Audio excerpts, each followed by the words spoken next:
Hello there everybody, welcome back to another video about MapleStory, but mostly the MapleStory subreddit because it's Monday.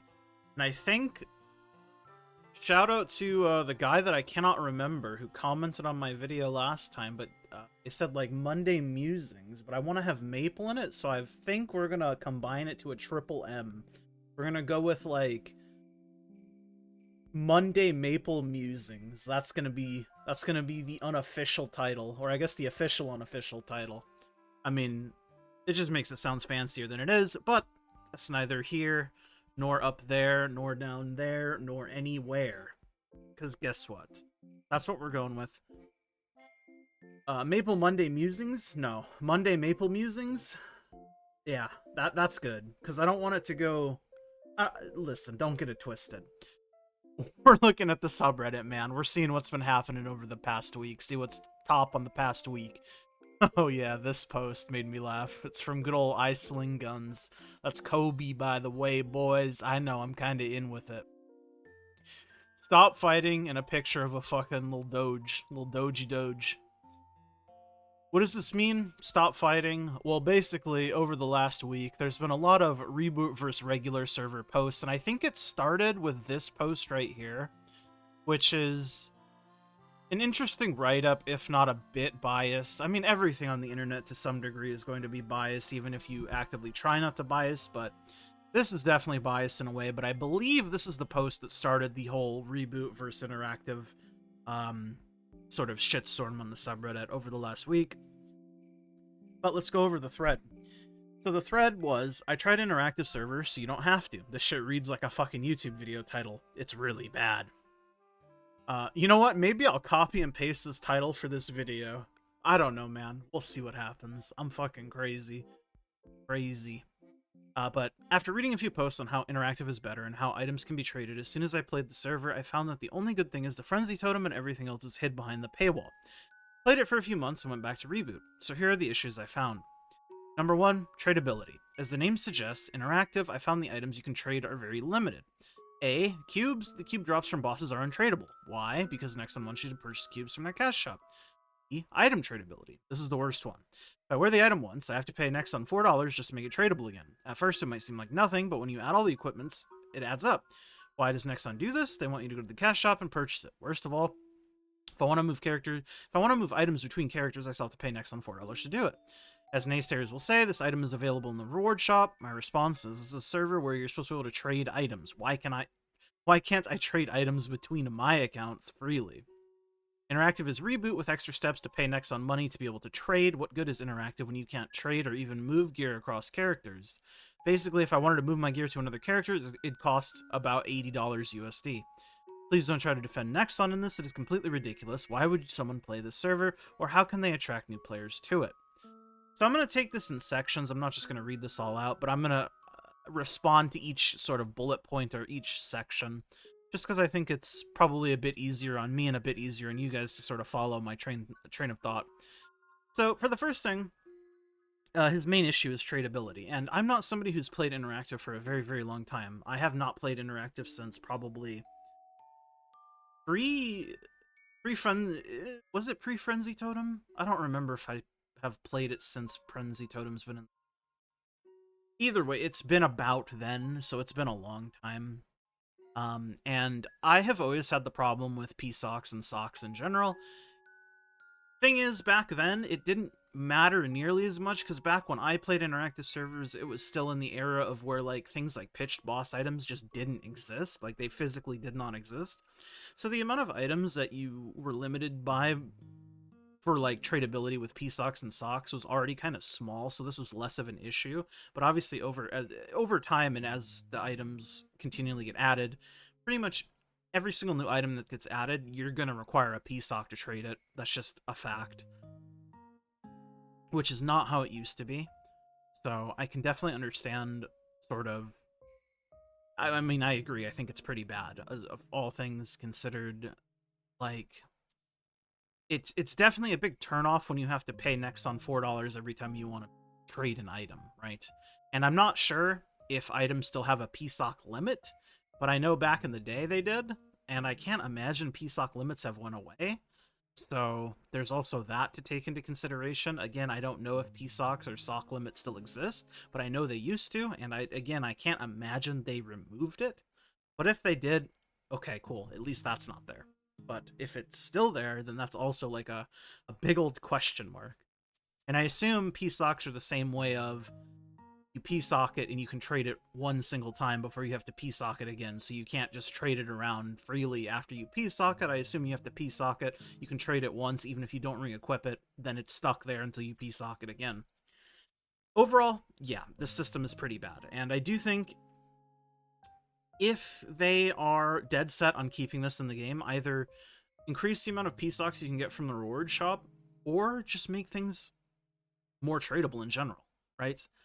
Like, not everything needs to be PSOC required in order to trade it.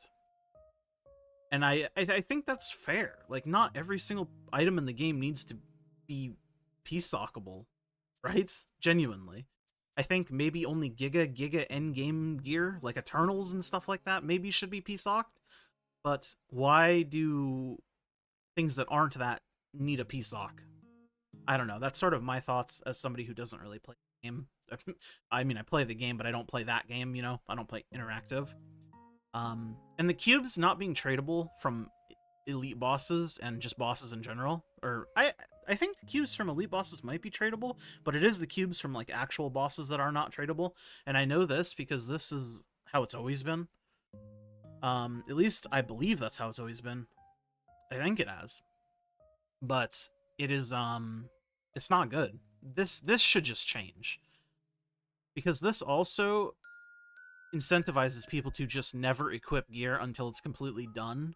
Because obviously buying things like cube service, scrolling service, etc., is much easier to do if your item is freely tradable. And your item is only freely tradable if you have not equipped it yet. Because if you equip it, then you have to PSOC it one way, then you have to PSOC it another way. And that's just real. Even if there is no PSOC limit, that's just realistically not feasible. So yeah, I agree with this completely. So number 2 on the list is bonus cube paywall gap. If bosses drop solid cubes, why don't bosses drop bonus solid cubes? Players forced to spend money without bonus potential. You hit a damage cap. You have to spend a lot of money. Each bonus cube costs $2.4 USD. You have 22 items, and you have to take all of them to legendary. After that, you have to make a 2-line or maybe 3-line if you whale. The system doesn't make sense to me at all. Why should I pay for damage? Expect to spend thousands upon thousands of dollars to make the item, or you can buy them from auction house, so you have to swipe again. No legit starting player has 40 to 50 bill per item laying around. Okay, so obviously I'll take number 2 now. I do think cube accessibility is just something in general that really should be addressed on interactive servers. And it's good that the meso market and stuff like that exists. And I don't know, obviously, the economy of it super well. Like, I'm not that in tune with it, but I know a little bit. And it might be a little bit prohibitive to newer players, for sure. But also, no new players really need to spend 40 to 50 bill per item for an endgame item if you're a new player, right? I don't know. Because it's like the same philosophy in Reboot, where you don't just immediately go for BIS gear. You have to slowly work your gear up and up. You know, you dump like 10 bill into star forcing an item and cubing it that will then get replaced for the next item in the line. You know what I mean? But um I don't know. That's sort of my opinion there. But in general, I do think cube accessibility is something that needs to be looked at for sure. Number 3 on this man's list is Philo books. I found them to be a scam. Most of the items are outdated and it's only worth a handful of items. It is only worth a handful of items. Oh, I guess Philo books are only worth... Only a handful of them are worth. So yeah, I agree. Before someone says that's how it's supposed to be, no, that's not normal. I spent a few hundred on it and got nothing. I was told I needed to spend at least 1K to get high-ticket items or get very... Chains of Resentment, as the name suggests, this is the item where you pay real money to get. This item cannot even be traded between your characters. It's untradeable. Why are you so greedy, Nexon? Why can't this item be traded between the characters who do dailies? You just want to make everyone's life horrible. I do think, again, I do think more things should be tradable with an account, much like Reboot. And I don't think these things should cost PSOCs. Like, I don't think it should cost PSOCs to transfer your own personal gear through your storage. kind of as a follow-up. But I also do think, I mean, filler books are filler books. I mean, this is just how they've always been. I'm not saying that's necessarily a good thing, but you even look at the things before, like the Marvel machine, it's the exact same idea, right? Most of the things are a complete waste of your time and waste of your money. But then there's the couple big ticket items, you know, fucking way back in the day, you have your LGRs, you know. Nowadays, it's the fucking Frenzy Totem, it's the Fire Starter Ring, it's the BODs. I mean, that's just the nature of the gambling side of MapleStory, unfortunately. I mean, I don't like it either, but eh, what can you do? I do think they should probably make the totem account tradable, though, for sure. 100,000%. I don't really see a reason not to, other than the fact that they want you to have multiple of them, so. Eh. I think it could definitely do with being account tradable, though. And then boss crystals for his point number 4. Boss crystals pay nothing. You're forced to spend money just to get started to spend a lot of time merchandising. This is a weird point because I think interactive does bosses for different reasons as to Reboot, right? Reboot primarily does bosses for Meso, and in interactive, you primarily do them for cubes, if I'm not mistaken.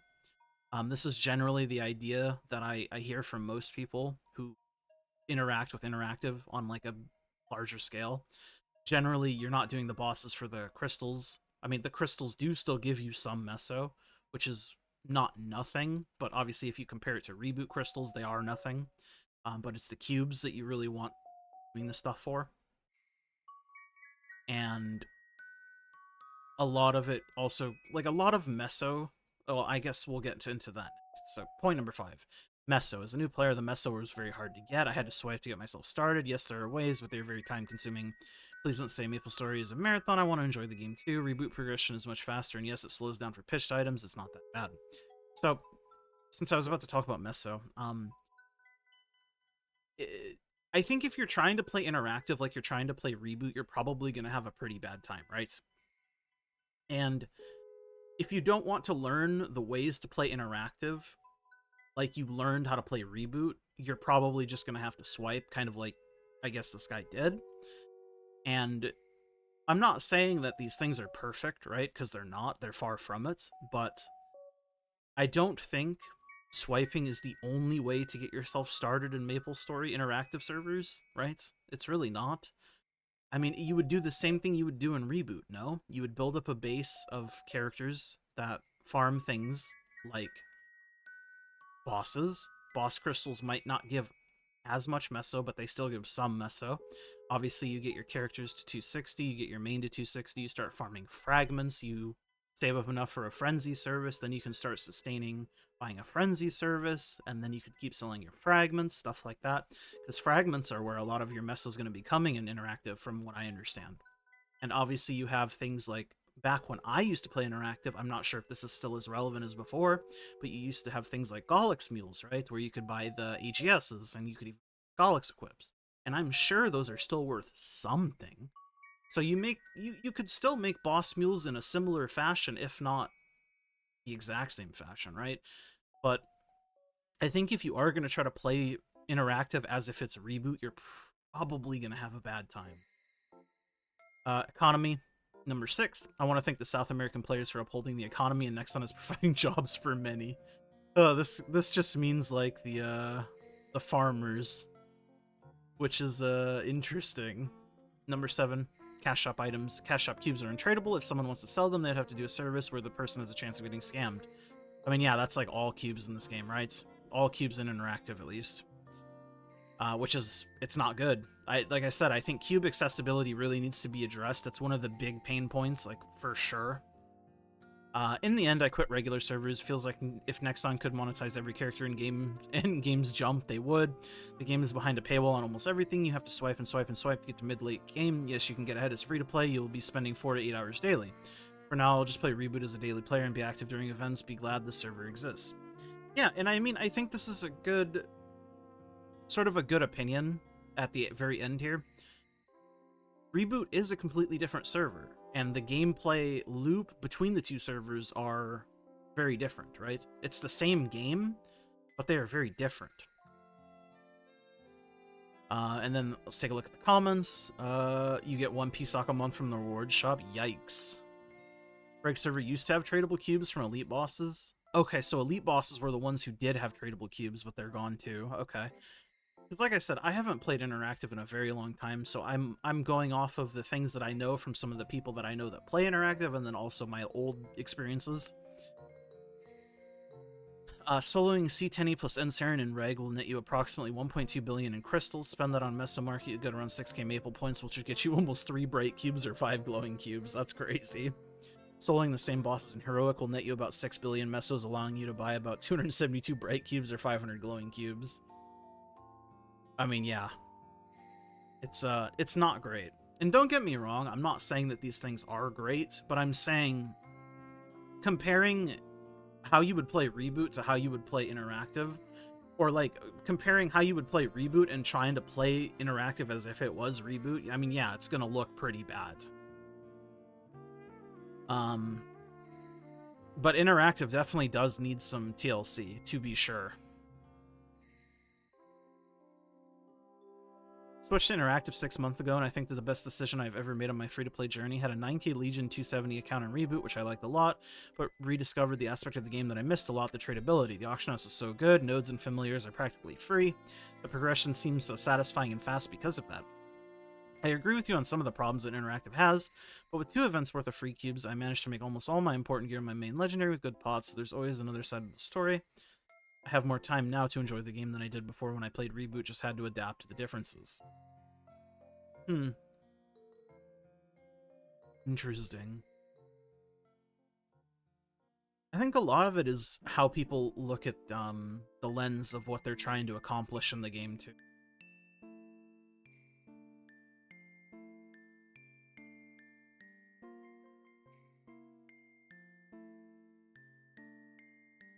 I feel like a lot of people on regular think/no acknowledge the progression of Reboot is a lot better when looking at the terms of the endgame. Tradability goes both ways. It can be bad for next on economy of the game when you're able to boss in every character with the same gear and make X amount of messes without properly progressing. Yeah, that is the problem with being able to transfer your gear account without P-socking, which I was definitely thinking about, but I think in my mind it's probably better to have it than not, but I mean that's a completely feeling based opinion and I'm not like hard set on it. B-Pots, no starting player should be looking at 40, 50 bill items. Yeah, okay, this is exactly what I was saying. I was like, why would you even be looking at that shit? You start Reboot and think, damn, I should 22 star and get 3 line on my items right now. Yeah, no, that's exactly what I was saying. Just because you're able to spend in the game doesn't mean that's the only way of progressing the game. You basically do C10 solo BM with like full unique gear plus decent weapon secondary emblem. You're looking at the game like the only way to play is by sinking money when time is also another factor that can be used to help progress. People who say regular is for people who have money and Reboot is for people who have time is just stupid as fuck. Yeah, true. I that's kind of what I was saying. I'm good to see that I'm not like totally off my rocker. Pillow, Marvel, etc. Been scammed forever. You just do it because you're a gambling disc and want to test your luck or a giga whale. Boss crystals need a buff, especially with how bad the economy is. I mean, I would not be upset to see them get a buff, for sure. I mean, I don't know why regular server crystals are so bad, but I think it's like a byproduct from an older version of the game. They definitely could do with an update. Meso, farm, play the game, swiping is not the only answer. Yeah, that's what I was saying. I think a lot of your meso is going to be coming from fragments, from what I understand. Economies trash. Bring back 120, please. What legit starting player on Reboot goes and thinks I need a 22 star and 3 line my gear basically on the same second they start a character, make stepped upgrades? Unfortunately, Maple and regular is a marathon as much as you don't want to hear it, lmao. I mean, yeah, MapleStory is a marathon in general, right? You have to make stepping stone upgrades. You can't just go from 0 to fucking 100, right? Well, I mean, you can, but it's going to cost you a lot of money. And if you don't have the money to spend or you don't want to spend the money, then you probably shouldn't be trying to do that, because then you're just going to make yourself upset. Anyways, I realize I yapped for fucking a long time, but I think this is what Kobe's post was about. So I will end it off here. Thank you guys so much for hanging out with me. going through that thread. Let me know your guys' thoughts in the comments, and give it a like if you like the video, subscribe if you want to see more videos from me, and yeah, just thanks for hanging out. I'll see you guys all in the next one. Bye!